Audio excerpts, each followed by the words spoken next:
Ang luha kong bahaghari. Sa isang tahimik na baryo sa paanan ng bundok, may isang batang lalaki na ang pangalan ay Elian. Tahimik, mahinhin at mahilig magguhit ng mga bulaklak at bahaghari sa kanyang kwaderno. Ngunit may isang lihim si Elian, isa siyang batang bading. Laging pinapagalitan si Elian ng kanyang ama. Tumindig kang parang lalaki! Kalimutan mo yung mga kulay-kulay na yan. Kahit masakit, tinitiis ni Elian. Tinatago niya ang tunay niyang pagkatao, takot na pagtawanan, husgahan o itakwin. Sa paaralan, wala siyang masyadong kaibigan. Kapag may sayawan, tinatawanan siya. Bading ka, Elian! Sigaw ng ilan. Umiiyak siya tuwing gabi, yakap ang kanyang lumang laruan, isang manikang may damit na bahaghari. Isang araw, dumaan ang malakas na bagyo sa kanayang baryo.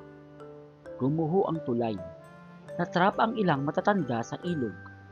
Takot na takot ang lahat. Walang makatawid. Pero si Elian, dahil mahilig sa pagguhit ng mga mapa at istruktura, ay may ideya. Ginamit ni Elian ang kanyang guhit para gumawa ng pansamantalang tulay gamit ang mga kahoy sa paligid. Pinangunahan niya ang pagtulong sa mga matatanda. Tahimik ang lahat habang pinapanood siya. Walang tumatawa, lahat ay humanga.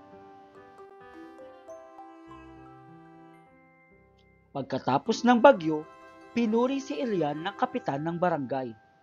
Kung hindi dahil kay Elian, baka may nasaktan sa atin. Isa siyang bayani. Sa unang pagkakataon, humiti si Elian, taos sa puso. Mula noon, unti-unting nagbago ang tingin sa kanya ng mga tao.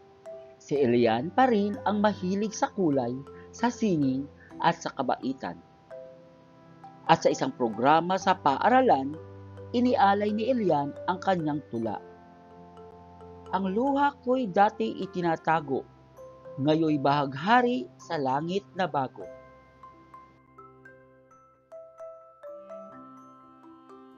Umiti si Elian at sa kanyang mga mata nagniningning ang liwanag sa pagtanggap sa sarili. At mula sa mga matang iyon, lumabas ang luhang bahaghari.